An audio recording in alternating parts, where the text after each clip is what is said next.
in my young life, I had the three most important people, my three uncles, they all died of heart failure and they all died of heart disease.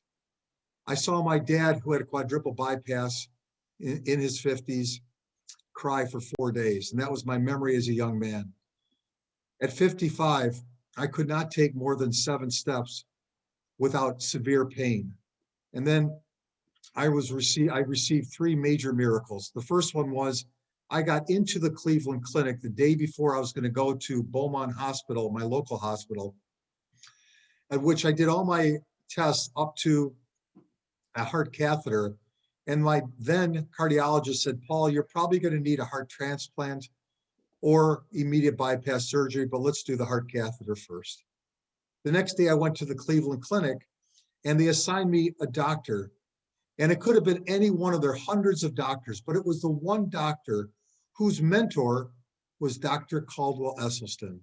So after they decided and found out I did not need a heart transplant, but rather immediate bypass surgery, my cardiologist said, you know what? He looked at me while I was on a gurney being wheeled in for bypass surgery.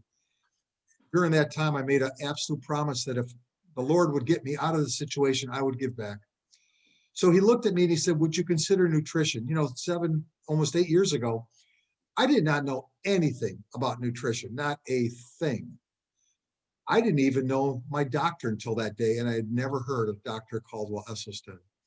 But I looked at him and I knew and thought about my dad and his brothers, the fact that I've got 3 sons, and I realized I would do anything to stop what I thought was a genetic issue that ran in my family, that no Chatlins lived past 60. I'm now 63.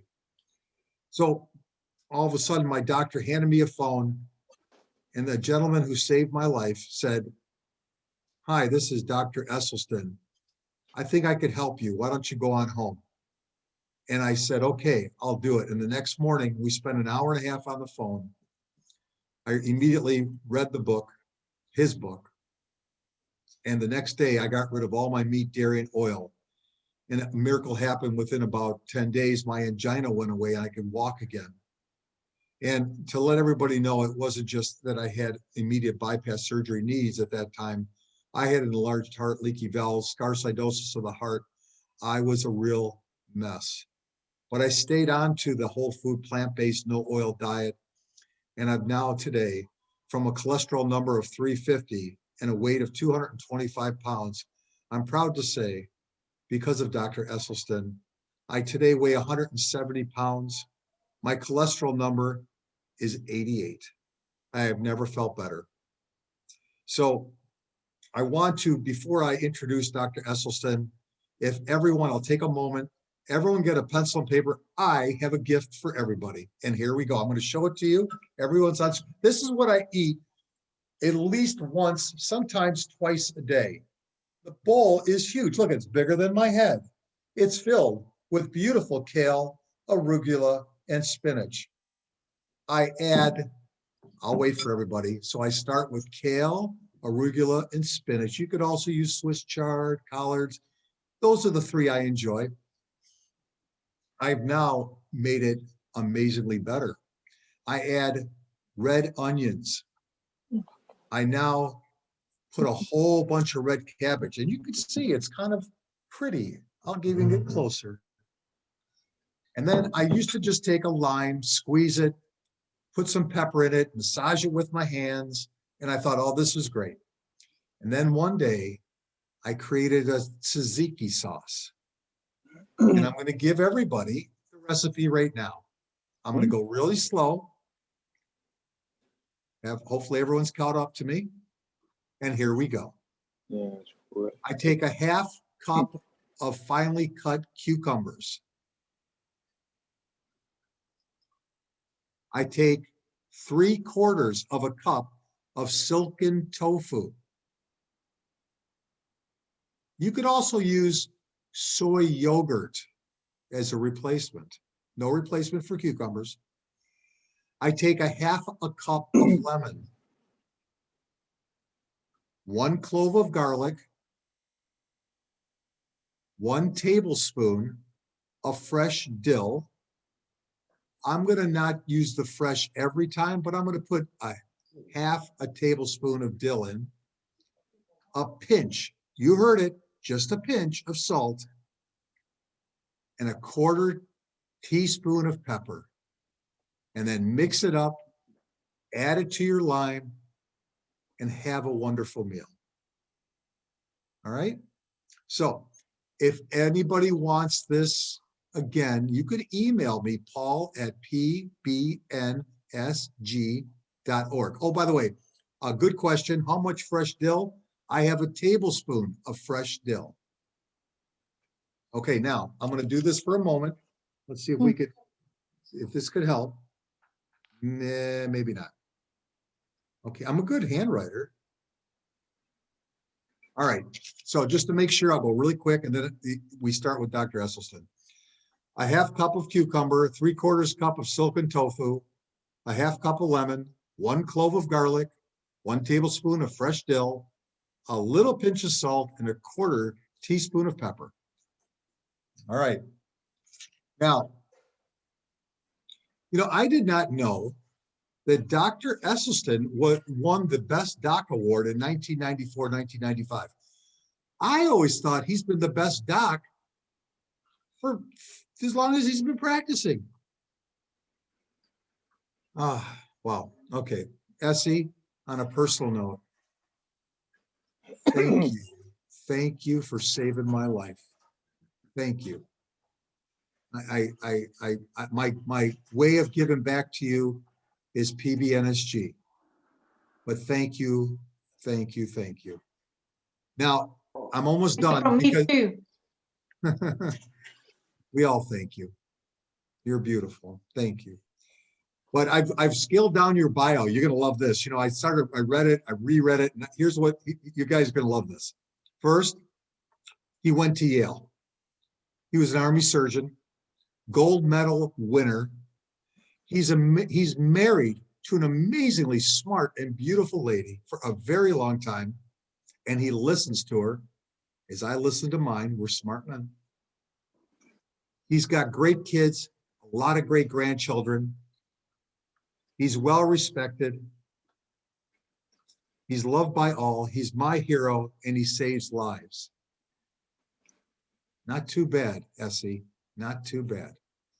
Ladies and gentlemen, I would like to cordially invite you to join in with a round of applause virtually to my hero and yours, Dr. Caldwell Esselstyn. It's all yours.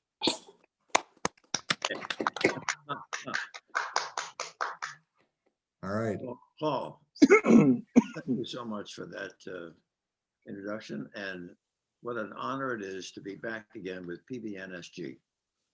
And it's remarkable what you've been able to. Hey, Essie, I hate to interrupt, but is there a way I can get you closer just so we could all listen? Because it's now gotten to be a little bit less on the voice. Wow, that's, maybe I should, yeah. Is it better without those? Yeah, just if you could lean a little bit toward wherever you were, that you sounded louder at that moment. Well, let's give it a whirl. What we want to talk about today is the fact that for 100 years, we have recognized that there are multiple planets, excuse me, there are multiple cultures on the planet where cardiovascular disease is virtually non-existent. And really, when you think about it, that's really quite an embarrassment to the medical profession to think that even today, you will find cultures where cardiovascular disease is non-existent. Why? Because they all thrive on whole food, plant-based nutrition without oil. Now, the trick here is to make this, there we go.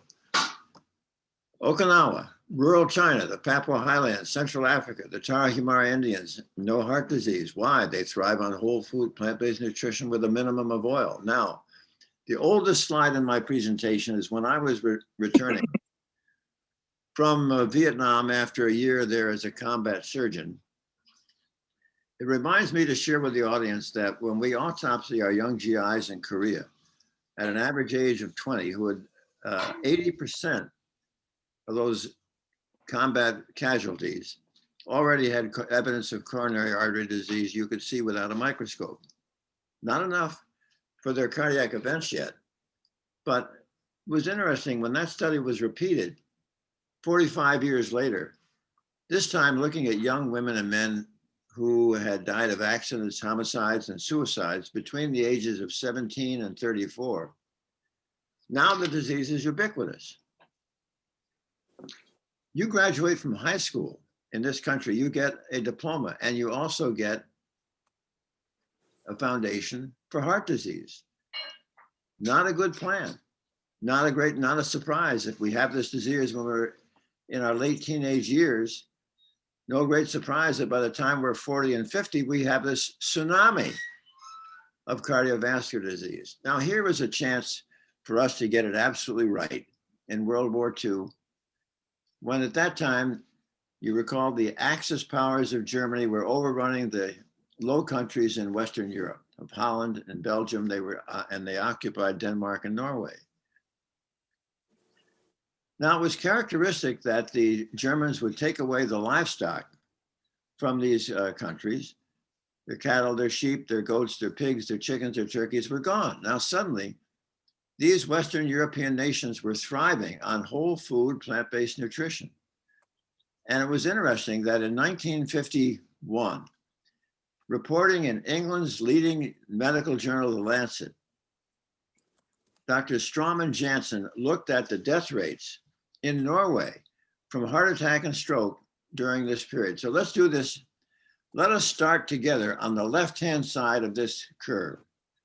There you see in 1927, deaths in Norway from heart attack and stroke going up, 1930 going up, 35 going up. 39, in come the Germans. Whoop, 1940, whoop, 41. Who knew these Germans were these great public health educators? Look what happened in 1945 with the death of Adolf Hitler, the cessation of hostilities in the European theater. Immediately back comes the meat, back comes the dairy, and back come the strokes, back come the heart attacks, but sadly, we just didn't get it right. Now here on the right, you see a thoroughly diseased artery. And you're probably saying when that small opening closes, there'll probably be a heart attack. But interestingly enough, only about 10% of heart attacks come from something this nasty. Yes, you can have chest pain. Yes, you can have shortness of breath. But this is probably not going to block off and give you a heart attack. And we'll get to where those 90% of heart attacks occur in just a moment. But on the left, and this is important, even those of you in the back of the room can see that innermost lining of a normal artery, that little tiny dark line, those are the endothelial cells.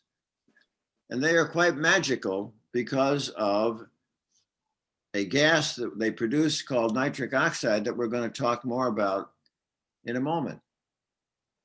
Now, on the left, the figure on the left here, you can see that when you first start eating a milkshake, a pizza, a cheeseburger, the cellular elements within your bloodstream begin to get sticky, sticky, sticky. Your endothelial cells get sticky, your cholesterol gets sticky, your cells get sticky. But let's take it the next step further. This is something I've actually borrowed from Peter Libby from Harvard has made this slide. To orient you, the area in the upper in the blue is where the blood is flowing. And you can see what separates the We can't see the slide. What's that? We can't see the slide. It went away. Oh, it's there. It is? My apologies. I only see you, doctor. I don't see the slide. We see the slide fine. Okay, continue. It must be something with my technology. What separates the flowing blood from the wall of the artery, you can see those little lineup of endothelial cells, those little purple cells. So let's do this again. Let's start together. In the upper left-hand side of this slide, you will see those orange molecules flowing in the blood, and that's your LDL cholesterol. And the LDL cholesterol, now you've eaten the cheeseburger and the milkshake and so forth, it's getting sticky. So it bumps up against the sticky endothelium. It finds a crack, a fissure, an opening, goes through the endothelial layer. Now it's in the subendothelial layer, and Peter Libby from Harvard now is painting it yellow to indicate that it is a small, hard, dense, oxidized LDL cholesterol particle. Now the subendothelial space does not like this, calls upon the SWAT team, which are white blood cells, which Peter Libby from Harvard has here painted blue in honor of Yale. But you can see those blue cells coming across. Now, you can see it going from left to right. It behaves like Pac-Man, gobbling up, gobbling up all these small, hard, dense LDL cholesterol particles until it gets all the way over here to the right. Where we in medicine do what we do so often, we change the name. It's now called the foam cell. And what makes the foam cell so unique is that it manufactures these nasty substances called metalloproteinases, stromelicin, elastase, collagenase, myeloperoxidase. What do they do that's so bad? Well, what they do that's so bad is we see here on the figure on the left, you'll see the thin white cap over the plaque in the figure on the left. And the metalloproteinases from the foam cell progressively weaken and thin out that cap over the plaque until it gets so thin that the sheer force of blood rushing over that thinned out cap, we now go to the middle figure, it's ruptured. And when it's ruptured, a thrombosis or a clot begins to form. And that clot is in and of itself self-propagating. So in a matter of minutes, we go from the middle figure all the way over to the right. And look what's happening. The clot is now so enormous that it completely blocks all the blood flow. And all the downstream heart muscle suddenly is deprived of all its oxygen and nutrients, and it dies. And that's 90% of your heart attacks. Now, if I do my job correctly this evening, every one of you and hopefully your friends and relatives can make themselves heart attack proof. Well, we're going to interrupt this entire cascade. How are you going to do that? We're going to do it by changing your biochemistry. How you do that? We change your biochemistry by changing your food. We change your food so that it interrupts the stickiness. Nothing gets sticky. There is no migration of your LDL cholesterol into the subendothelial space. There's no formation of the foam cell. There are no metalloproteinases to thin out the cap over the plaque. As a matter of fact, the cap begins to thicken. And when the cap thickens, it cannot rupture. And if it cannot rupture, you have now made yourself heart attack proof. Now, forget the x-ray here, but I want you to look at the artist's drawing of this artery, where half of it is still filled with plaque and the other half is open. Now you look at the open half and you can see that delicate innermost lining of the endothelial cells. And it was up until 1980 that we used to think of the endothelial cells as these cute little red bricks that were lining our pipes. That all changed in 1980 when Dr. Furchgott, working at his laboratory in Brooklyn, was taking the largest blood vessel of the rodent, the aorta. And this aorta, he would then do this sort of elliptical spiral staircase cut on it. And then he would immerse it in a bath of saline. And it would dilate after he'd done this elliptical cut.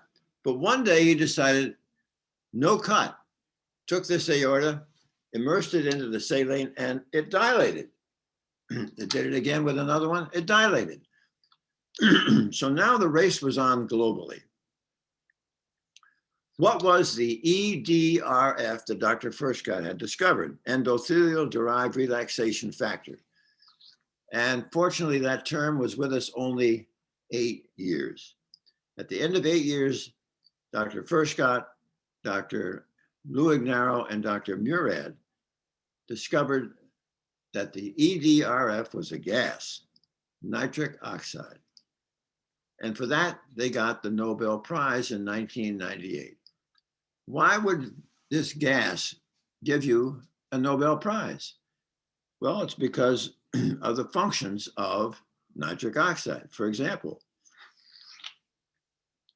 nitric oxide will keep all the cellular elements within the bloodstream flowing smoothly like Teflon rather than Velcro. Number two, nitric oxide is the strongest blood vessel dilator in the body. When you climb stairs, the arteries to your heart, the arteries to your legs, they widen, they dilate. That's nitric oxide. Number three, nitric oxide will protect the wall of the artery from becoming thick and stiff or inflamed, protect you from getting high blood pressure or hypertension. Number four is the absolute key. A normal, safe amount of nitric oxide will protect us all from ever developing any blockages or plaque.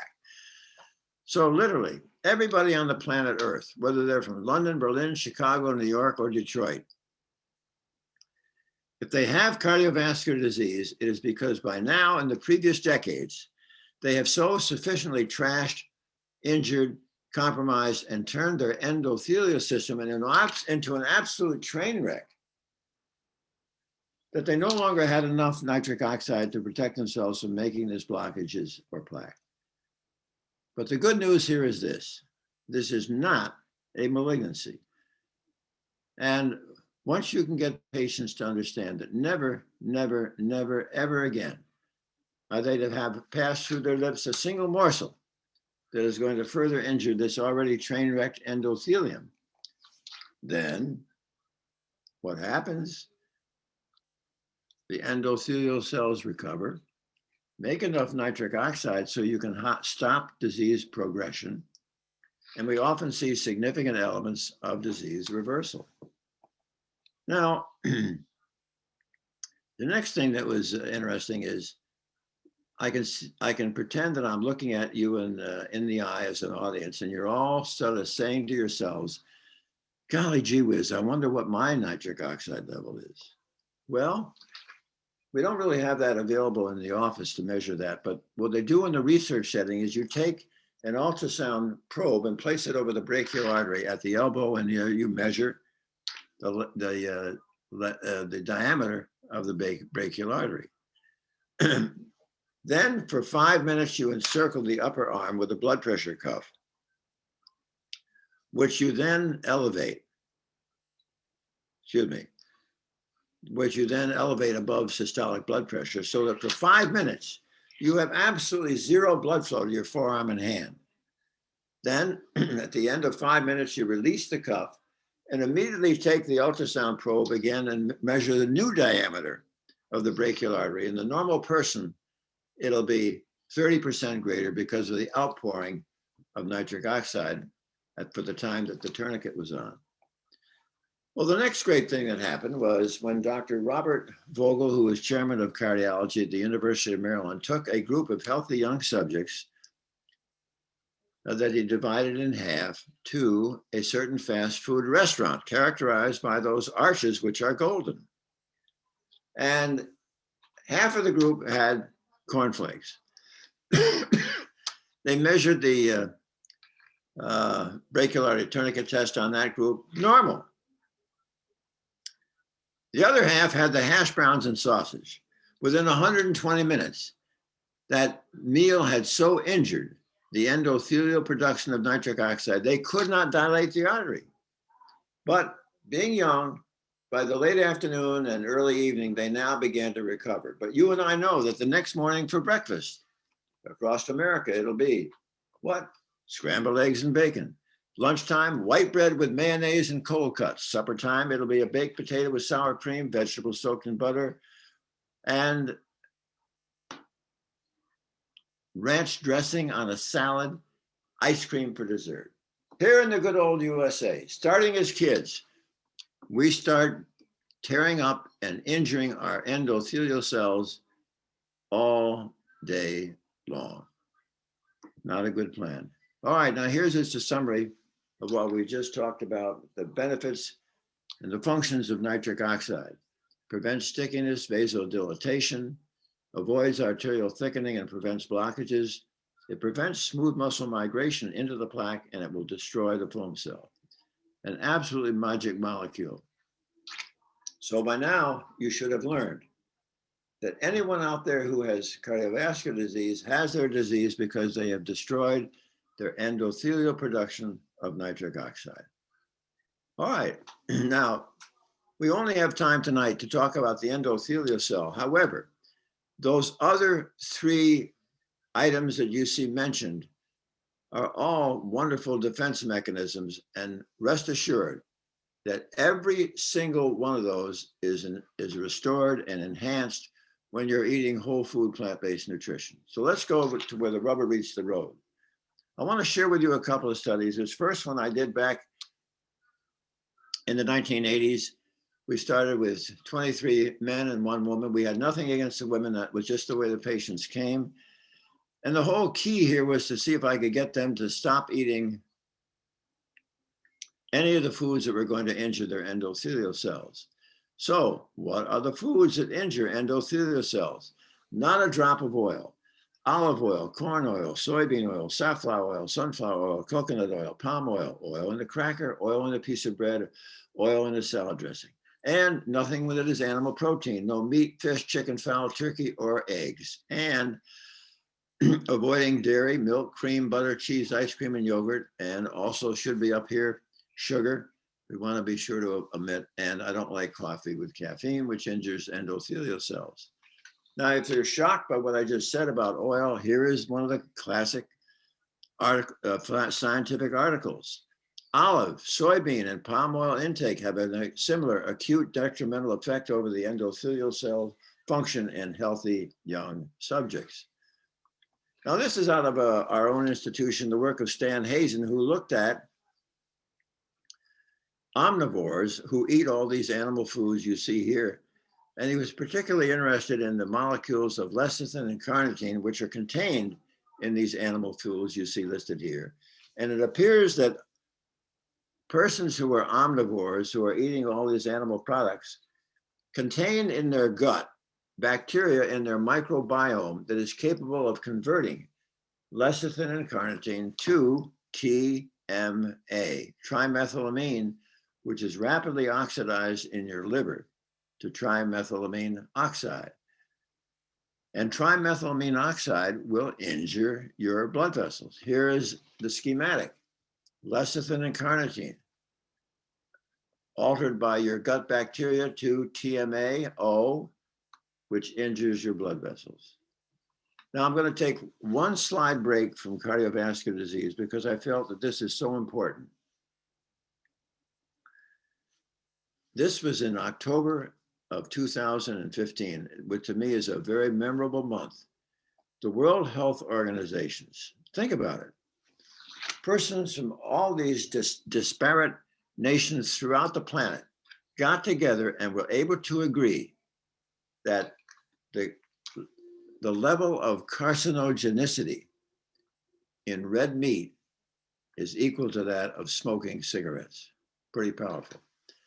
So what are these patients going to eat? They're going to eat all these marvelous whole grains for their cereal, bread, pasta, rolls, and bagels, 101 different types of legumes and lentils, all these marvelous red, yellow, and green leafy vegetables, and some fruit. However, for patients who have heart disease, about 9-10 years ago, we made a modification, which is really rather, I think, very important and very powerful. By now, you understand the importance of nitric oxide for preserving vascular health. Now, I ask the patients who have heart disease to recognize the fact that our endothelial production of nitric oxide is age-related. You never heard of an 8-year-old boy or girl have a heart attack. They have nitric oxide pouring out of their ears. By the time you're 50, if you're beautifully healthy, you have 50% of the nitric oxide you had when you were 25.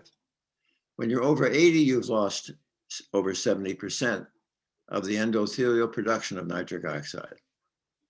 Now, what I want to share with you now is a couple of ways that we try to goose along the endothelial production of nitric oxide. And at the same time, we're going to take advantage of research of the last 12 to 14 years that has shown us that there is an alternate pathway contained within humans for making nitric oxide.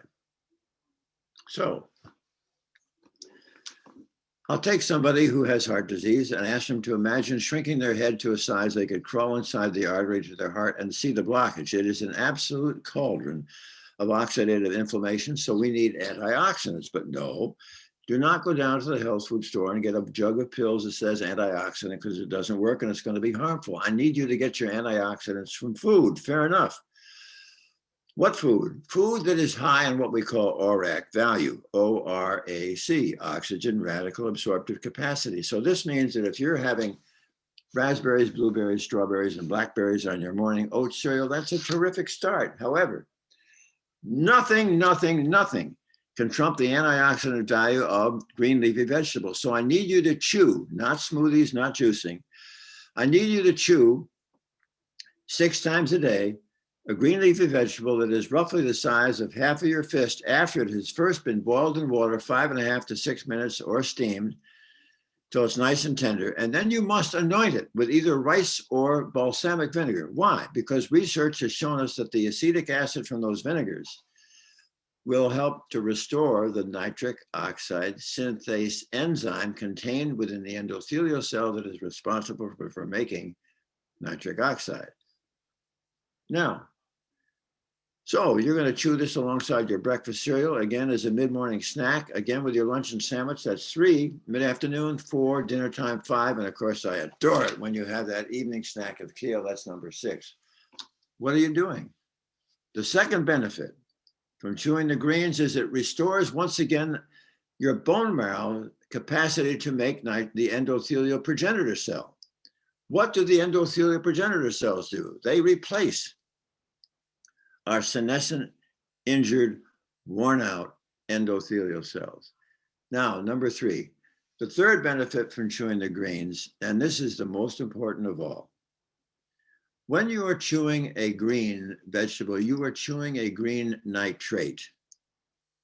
As you chew the green nitrate, it is going to mix with the facultative anaerobic bacteria that reside in the crypts and grooves of your tongue. Those bacteria are going to reduce the green nitrate that you are chewing to a green nitrite. Now, when you swallow the nitrite, it is your own gastric acid, which will further reduce the nitrite to more nitric oxide, which can enter your nitric oxide pool. So think about it. Just think about it for a minute. All day long, dawn to dusk, morning to night, you are absolutely replacing nitric oxide, the very molecule, the deficiency of which gave you this disease in the first place. Pretty darn exciting stuff. Minimal expense, no hideous side effects. Back with nitric oxide. Now there is a caveat. Toothpaste with fluoride, public drinking with fluoride, or mouthwash will injure the beneficial bacteria in your mouth.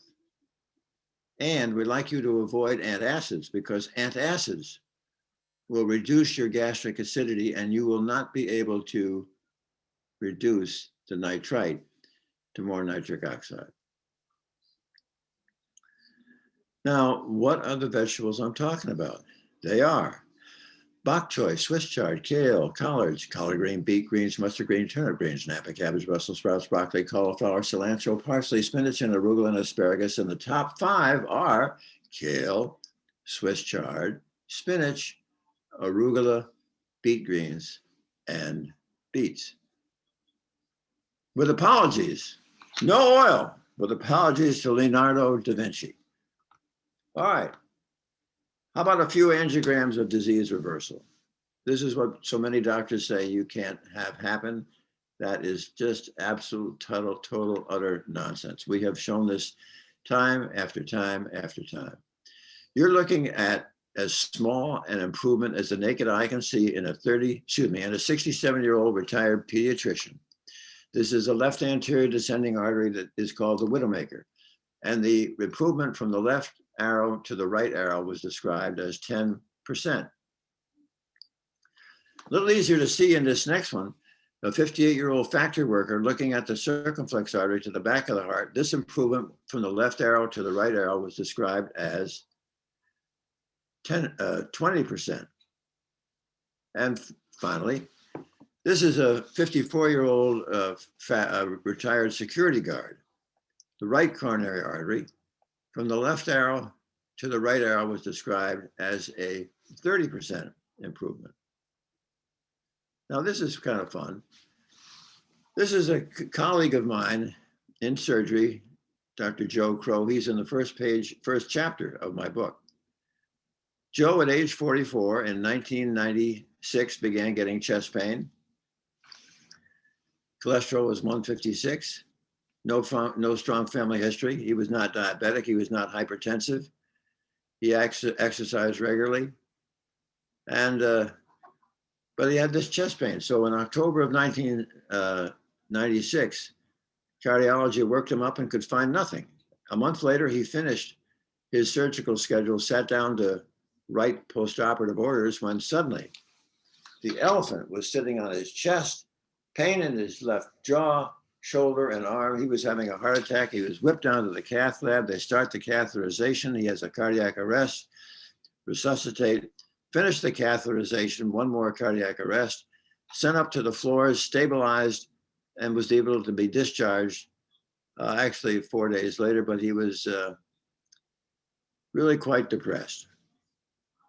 And the reason he was depressed was because at the time of his angiogram, as you can see here, the entire lower 1/3 of the widowmaker inside that yellow bracket was all moth-eaten and diseased over too long a segment to qualify for stents. You just can't bang in stent after stent. It was too far down the artery for a bypass. So he felt depressed. They couldn't do much for him. So Ann and I had Joe and his wife out for dinner the 2 weeks after his heart attack. Joe, come on. You've been eating this absolutely horrible Western diet. You've got the typical Western disease. We got 10 years of data. Why don't you think about going plant-based? Okay, yes, I'll give it a shot. I'm not going to take those statin drugs. I hear there are too many side effects. I said, fine, that's your call, not a problem. He became the absolute personification of whole food plant-based nutrition over the next 2.5 years. Then he had another angiogram. And up in the surgical office area, at noontime of the day that I knew earlier that morning he'd had his follow-up angiogram, I went over and walked into his office. There he was sitting behind a desk. He got up, came around, put his arms around me, and I said, you know, Joe, how are things going? And he sort of winked at me and said, I think we're doing okay. And I said, well, would there be any chance that I could see the angiogram? He said, sure. Well, now that's kind of exciting. That was like the others, but it's really, he's totally reversed his disease. Now, this isn't going to happen to everybody. But when the plaque is as it was in Joe, when the plaque is new in origin and it is young and it is made up of inflammation and fat and cholesterol, the body can do a remarkable job of reverse cholesterol transport.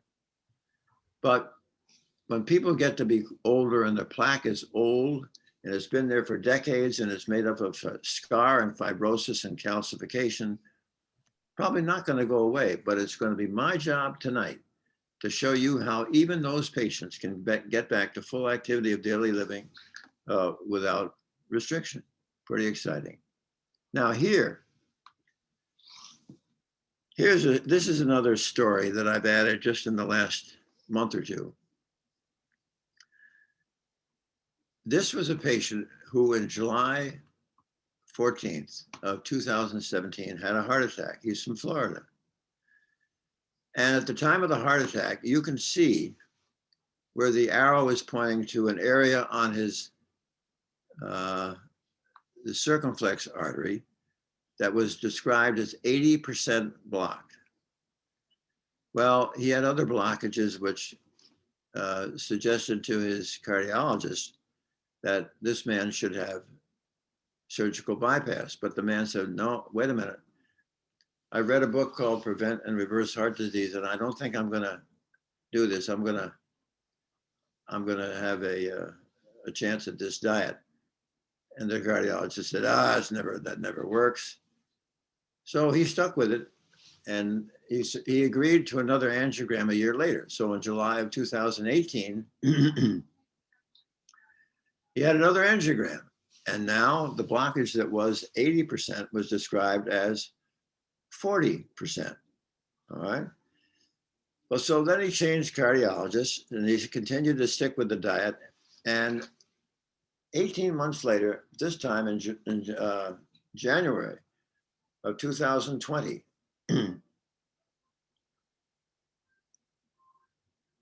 it was all gone. Now, the reason I spent a moment on this and get a little reflective about it,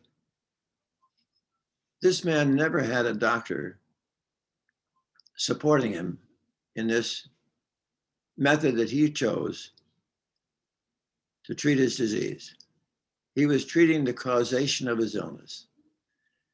And the only reason I ever found out about it was in February of this past year, after he'd had this final angiogram.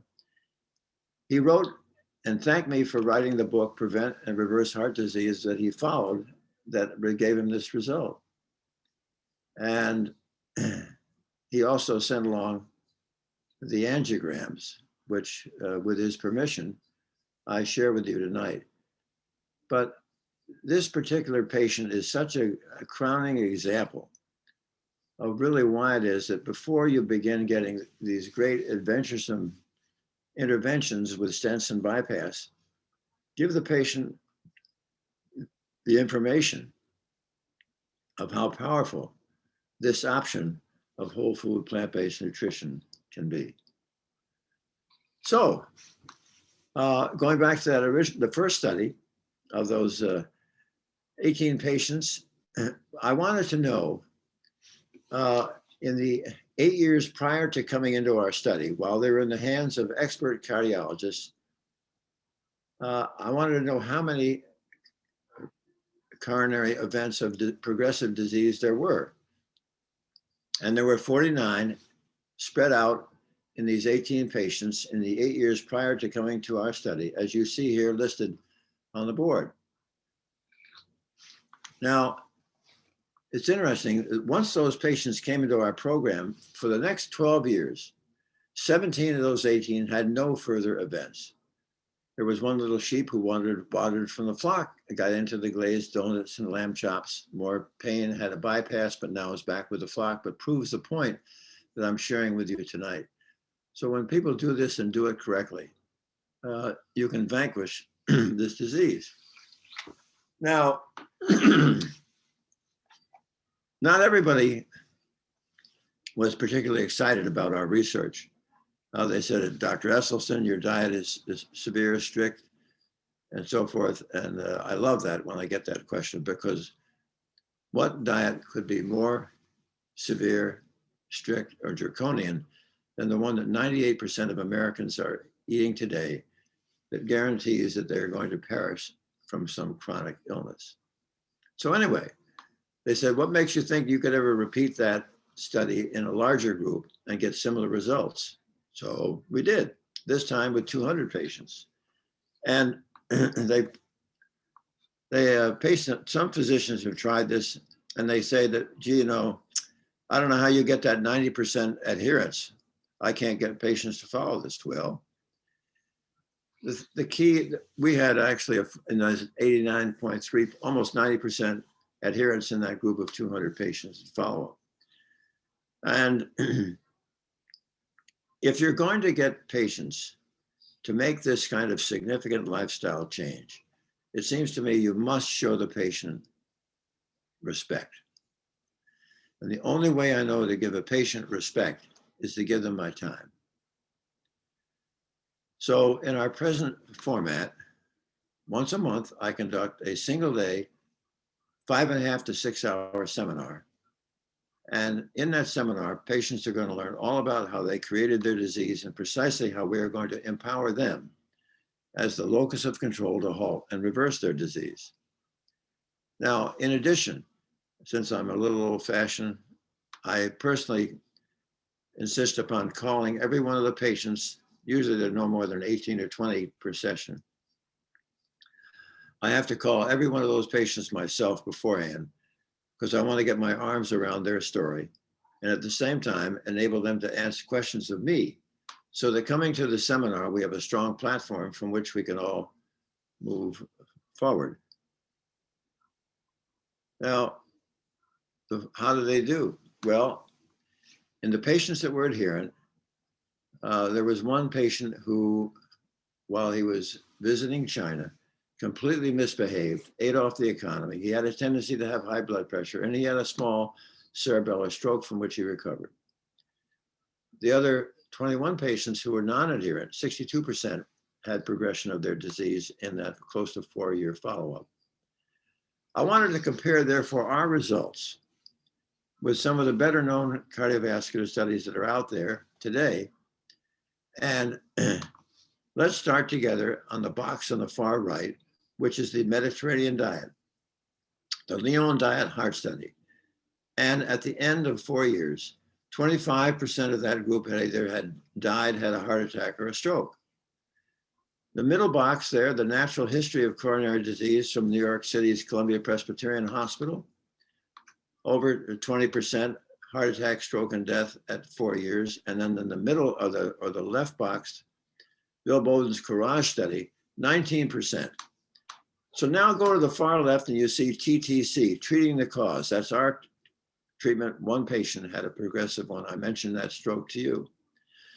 So between our approach and the other standard approach, there's over a 30-fold difference. Why? Ever since the days of Hippocrates, there has been a basic covenant of trust between the caregiver and the patient, that whenever possible, the caregiver is going to share with the patient what is the causation of the illness. And sadly today, in cardiovascular medicine, that is not being done. So, the exciting thing, when you look at the diet compared to the standard approach with stents and bypasses, there is no mortality from the diet. There is no morbidity from the diet. There's no added expense, and the benefits improve with the passage of time. And think of the poor patient today's who, once they've had a heart attack, they're walking around with the sword of Damocles hanging over their head. When do I get my next heart attack? Nonsense. You never have to have another heart attack. You eat with whole food, plant-based nutrition, and you absolutely make yourself heart attack proof. Now, on the left, you're seeing a pulse volume at the ankle, the right ankle of a 52-year-old gentleman who had a partial blockage in his thigh. But I was so focused on his heart, I totally forgot about his leg because he had to stop 5 times crossing the skyway to my office to let the blood get restored in that calf muscle. But after I've been treating him for about 10 months, he said to me one day, Dr. Esselstyn, you recall when I first started seeing you, I had to stop while crossing the skyway to your office 5 times because of my leg cramp. He said, you know, that's gradually completely now gone away. So I said, Don, back you go to the vascular lab. And you can see that the pulse volume now on the right compared to the left, it is double. So we now suddenly had absolutely rock solid, irrefutable scientific data that food and food alone could reverse cardiovascular disease. And somebody's going to say, well, wait a minute. What about the statin drug? Well, wait a minute. This was 1986. We didn't have any statin drugs. So I've given you 2 examples today. Dr. Crow, who refused statin drugs, Don, they weren't even invented, are able to reverse the disease without statins. So if patients have all these side effects from statins or they can't take it, they absolutely are not precluded from enjoying similar wonderful results. Now here is this happens to be a 78-year-old retired high school chemistry teacher. It was in his retirement. He and his wife were absolutely in love with square dance contests. But during the fast square dance, he was getting this bilateral calf pain. So he saw these vascular surgeons who got these images that you see, and he was not too excited about the big operation that they proposed for him. He found us over the internet and came for counseling. And when he looked at me and said, Dr. Esselstyn, if I choose your method, how long will it take me to get rid of this calf pain? So I looked at him with great wisdom in my face. And I said, probably about 10 months. 3 months later, I got a phone call from him. Dr. Esselstyn, you do not speak the truth. The pain is gone. Now, I know that you, as an audience, are probably pretty scattered around Florida or back in Michigan. And I don't know what it's quite like on television at your place when you're watching a sporting event or when you're watching a mystery. Just before the advertisement comes on, you will hear the mellifluous tones of the announcer say something like, when the moment is right, will you be ready? Now, we all know that the penile artery is much tinier than the coronary artery to the heart, so not infrequently, before somebody comes down with heart disease, they may find that they are, shall we say, unable to raise the flag. However, all is not lost. Not infrequently, 10 or 11 months after I've counseled somebody, I'll get a phone call. Dr. Esselstyn, yes. This is Mr. So-and-so. Yes, good to hear your voice. Yeah, doc, he said, I really thought I ought to give you a call because just recently something has come up again. And I'm wondering if I don't owe you another check. Now, I promised you before we finished up that we would talk about how it is that patients who have a plaque that is made up of fibrosis and scar and calcification, and even with whole food plant-based nutrition, that plaque is not going to go away, but you can get blood flow restored. What you see on the left here is a PET scan, a PET rubidium dipyridamole scan, PET scan. If it is orange or yellow, that is a good blood supply to the heart muscle. But you see in the figure on the left, on the right-hand side with that whole patch of green, that is poor blood perfusion. So I counseled this gentleman. He had a cholesterol then of about 247. I counseled him when he had the PET scan on the left. And 10 days later, his cholesterol was down to 137. And 3 weeks after the first PET scan, we repeated it. Look, it's all back. Wait a minute. Nobody has washed out a blockage or a plaque in 3 weeks. Why is there that blood restoration? Now, here, to give you that understanding, this is a picture of the heart with no muscle. And you can see these large arteries coming off the aorta, the right coronary artery, the left anterior descending, which is the widowmaker, and the circumflex to the left. Where do they all go? They all dive into the heart muscle where they get to be small, and they all look at those thousands and thousands of interdigitating blood vessels. Fascinating. So at this point, I called Rodriguez, who was the chairman of the Department of Cardiovascular Pathology, who dissects about 200 hearts from the deceased every year. And I asked him, I said, Rod, how often do you ever see, once the artery has dived into the heart muscle, how often do you then see any standard garden variety cardiovascular disease? His answer, never. Now I had the answer. When we first see these patients, their endothelial cells are so absolutely beaten down. They are hardly making any nitric oxide, and they are now your enemy. Your endothelial cells are making two molecules, endothelin and thromboxane, which are your enemy. They are both vasoconstrictive, right? They make the vessel pinched. There's not plaque in it, not disease in it, but it's narrower because of the thromboxane, and the endothelin, which squeeze it. So what happens is, literally within 3 weeks, the patients have stopped any further injury to the endothelium. They make a little bit more nitric oxide, and suddenly they stop making thromboxane and endothelin. What does that mean? That means that that entire cascade of thousands and thousands and thousands of vessels suddenly is opened up. And there's a huge, huge increase in flow. You may recall in physics, Poiseuille's law of flow through the hollow viscous is related to the fourth power of the radius. Translation, a tiny increase in diameter, a huge increase in flow. Yeah. So summarizing the measures of cardiovascular disease reversal, you see reversal on the angiogram. You can see reversal on the stress test. We showed you the reversal on the PET scan and the ultrasound and the pulse volume, and you get reversal of the symptoms of angina, claudication, and erectile dysfunction.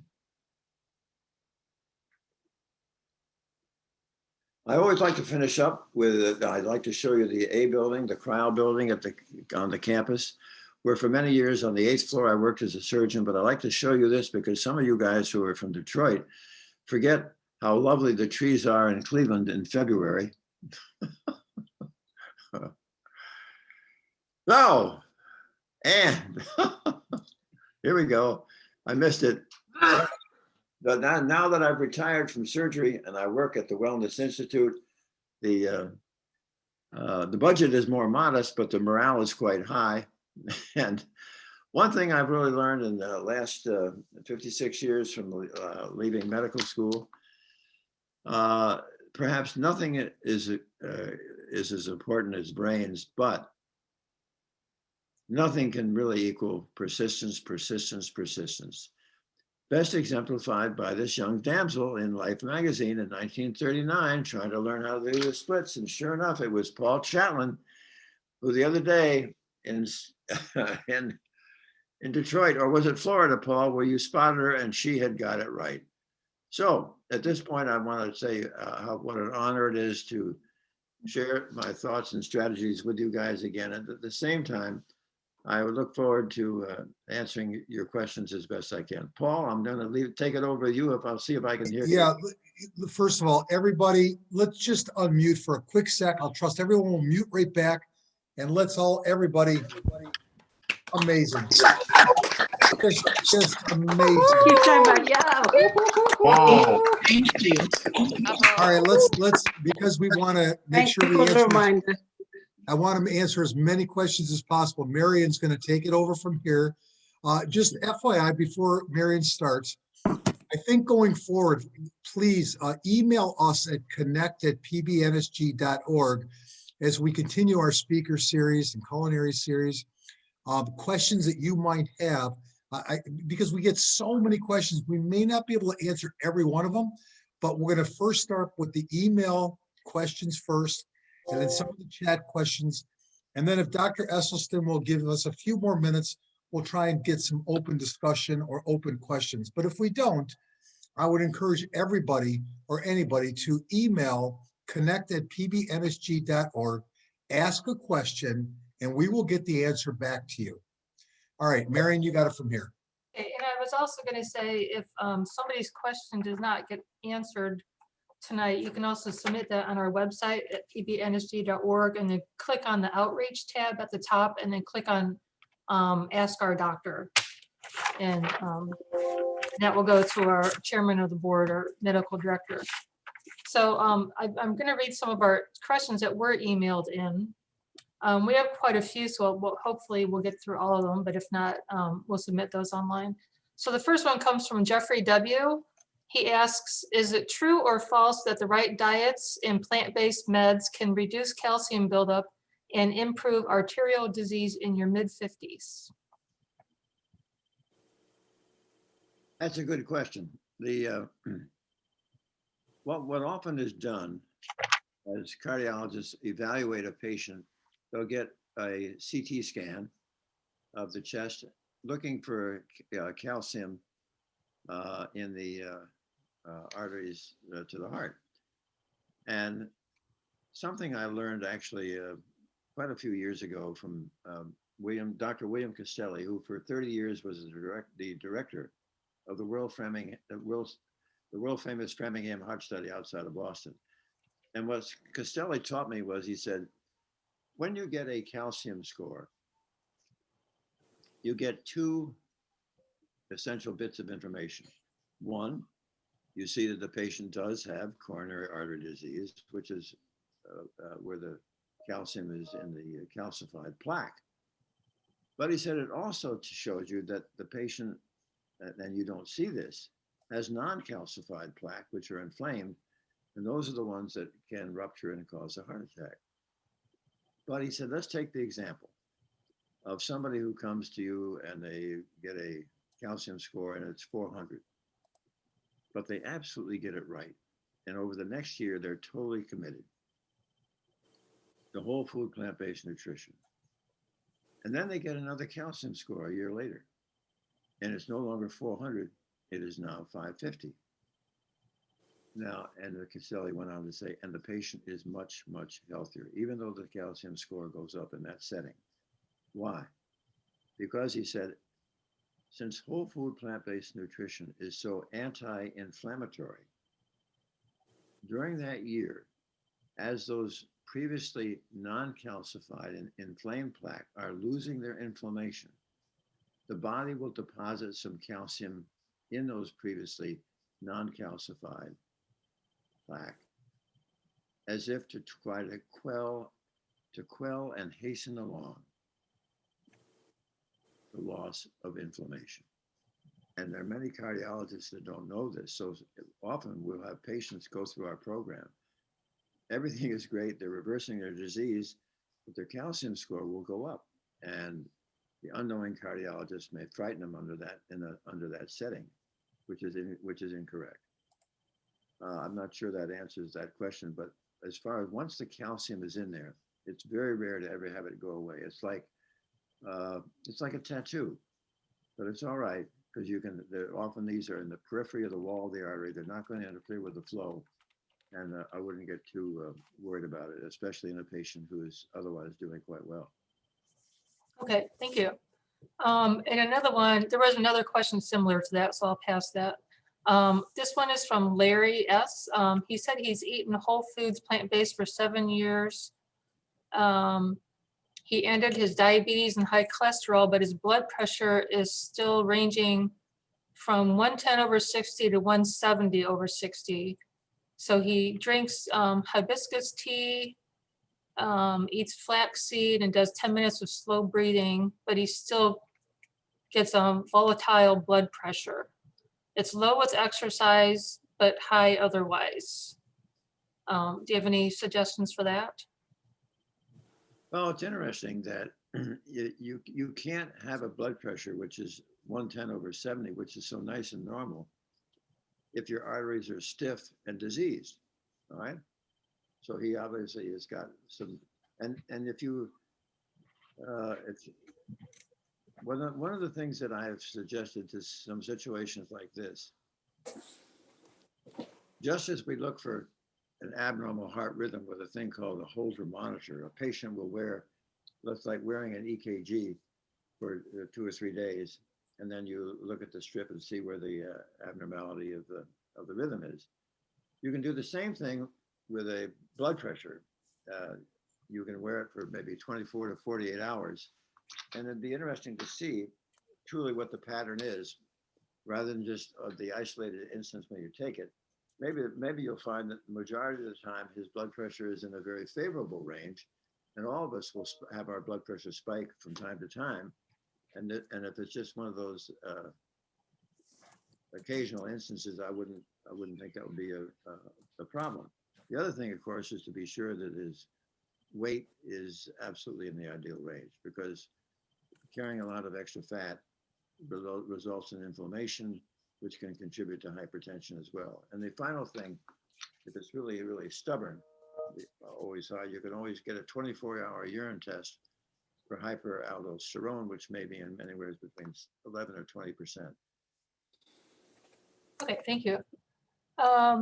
This one comes from Patty S. She's asking, what is the best way to reduce triglycerides? And also, could you please speak about the purpose of eating the greens 5 to 6 times a day with rice vinegar, or can anything else be used other than vinegar? You'll have to remind me on the second part of the, what was that first part? What is the best way to reduce triglycerides? All right. Usually it's, if you're eating a lot of simple carbohydrates, that's the causation of the elevated triglycerides. For instance, you got to be careful of what you're drinking, because sometimes people get crazy about smoothies and they'll dump in a banana, an orange, or an apple. I have nothing against, I encourage people to eat an orange or an apple or a banana, but because the fructose is tied to the fiber and the absorption is really safe and quite slow. However, when you put this into a smoothie or a blender, and now you separate the fructose from the fiber, and the sugar goes off in your stomach like a rocket, injures the liver glycase protein, injures the endothelial cell. So again, try to keep away from the simple carbohydrates, white bread, white flour, and overabundance of fruit. Alcohol is notorious for spiking triglycerides. All right. What was the second part of that? He's asking, what is the purpose of eating the greens 5 to 6 times a day with rice vinegar, and can anything else be used besides vinegar? Well, I was probably there will be something else, but I always feel constrained to try to share with the audience what is the research that I know. And I know the research has been done with rice vinegar and with balsamic. And the whole purpose of why I went through the entire story of the green leafy vegetable is how important that is as an alternate method for getting more nitric oxide. Because your takeaway message from this presentation should be that heart disease is caused by sufficiently injured endothelial cells that they no longer make enough nitric oxide to protect you. That's really reducing the causation of cardiovascular disease to its bare bones. Okay, thank you. This next question is from Joseph. He has been reading about numerous studies of the benefits of fish oil that have been conducted over the last year or two. Should they now be considered to add to one's diet? The jury is still out. The jury is still out. There's still studies coming down. A big one that resulted in a big push for a certain drug that I'll not mention. And that was just counteracted by another study. So I think if you want to get omega-3, you can get omega-3 algae as a tablet if you feel that in other words, if you have your omega-3 checked and it's either optimal, borderline, or low. If you're borderline or low, maybe the omega-3 algae might be something to goose it up a little bit. Although I like our patients usually get it from food. I mean, in other words, if you're getting plenty of maybe a couple of tablespoons of flaxseed meal on your cereal, or chia seeds, and also plenty of green leafy vegetables, you're going to get, I think, adequate amounts of omega-3. Okay, thank you. The next question comes from CT. They are asking what brands of D3 and B12 are recommended. He's concerned that a lot of the brands have oil-related ingredients. Do you have any specific brand or? No, I'm not going to.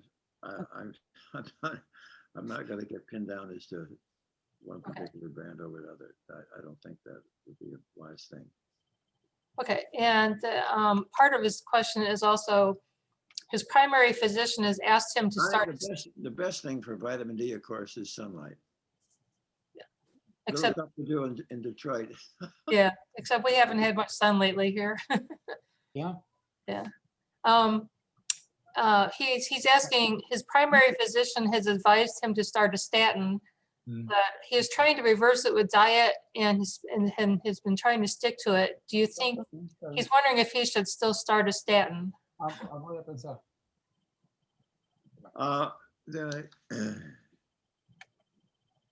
I think I showed you tonight two of our most exciting examples of disease reversal occurred without statins. How much statins do you think they take in Okinawa? How much statins do they take in rural China? There's an interesting paper that just came out, it was actually 2015. It was the BMJ, the British Medical Journal. It was sort of funded by a group actually out of Denmark. And there was, some of the authors were actually in the statin industry. Guess what it showed in terms of how does it change your survival benefit? If you take statins for 30 years, you'll get an extra 30 days of life. One extra day for every year that you took the statin. In older patients, there recently was, what was it? You take the statins for 2 years, there'll be one cardiovascular event which will be spared in 100 patients. So it's really interesting that the cause of heart disease is not the lack of people taking a statin. But on the other hand, I don't like to get into a wrestling match with patients, physicians. If they've got them on a statin, they can be their own advocate and see if they can't get it down. But we've had so many instances of patients who come through our program, and long before they ever found us, they have found that they're unable to take the statin because of severe leg cramps or other side effects. Maybe it's injured their liver, given them diabetes, or it's given them brain fog. And we find that even those patients who are unable to take a statin, in no way are they precluded from enjoying similar benefits. But they have to do it correctly, and they have to do the green leafy vegetables. I must confess, although I have occasionally been told I can be a taskmaster, I've also been told that I'm not as mean as I look. Yeah. The next question is, somebody's asking about if somebody is on dialysis, they're concerned about so many foods, fruits, vegetables, and whole grains that may be high in phosphorus and potassium. Is it safe for people on dialysis to follow a plant-based diet because of that reason? Well, but they have to watch out. You want to avoid the high potassium. Try to find out the low potassium. Go to the internet and check out the vegetables that are lower in potassium. Yeah. Okay, thank you. And I think just one more, it's just a comment, I guess.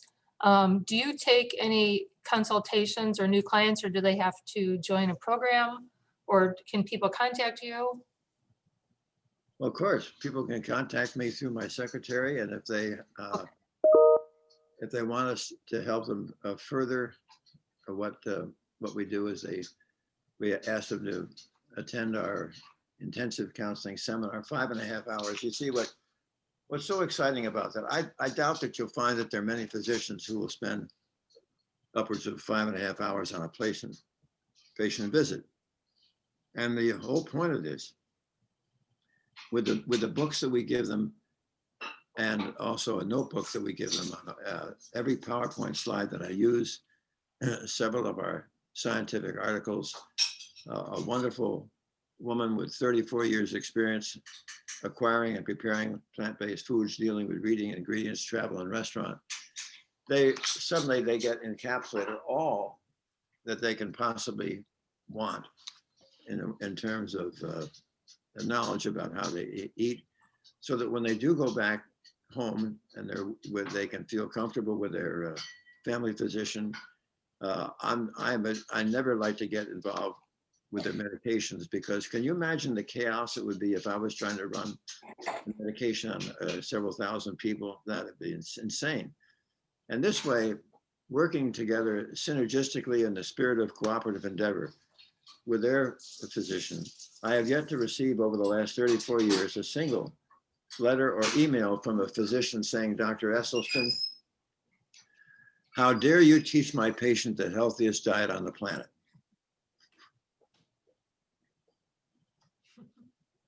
And if somebody does want to make an appointment, Call Jackie. Call Jackie and we'll work it. I'm more than happy. I take calls all the time. okay, and how should they call the phone? Is there a website to call, or is there a phone number on your website? It's on my website, yes. Okay, and what is the website name? Sorry, DrEsselstyn.com. okay, that's easy enough. Okay. Marianne, Yes. excuse me, Ernesto, would you kindly mute your side of the house, please? And by the way, Essie, just to let you know too, that for everybody, the amazing thing about this man is if you get in touch with him, he will call you back. In fact, that's something that I've modeled since I met you, is that, you give us a call at PPNSG or you call Dr. Esselstyn, we'll connect back with you. That's how much you mean to us. Okay, I think that's about all we have for questions for tonight. And like I Okay. said to anyone who's listening, if your question didn't get answered, if you have additional questions, just go to pbnsg.org and then look on our website for the outreach tab at the top, and then click on Ask Our Doctor. Or we also have nutritionists who can answer questions. Or go to dresselstyn.com and leave a question or a message. So I think that's it. Paul, do you have anything else? Yeah, just again, everybody take a look at what we have coming up. And Dr. Esselstyn has agreed to come back upon my request down the road. And I want to thank everybody again. These are incredible times. Please be safe out there. And I look forward to the day that we all get to be together again. Thank you, everybody. And Dr. Esselstyn, once again, I love you. Thank you. Thanks, Thank you Paul. very Good much. night.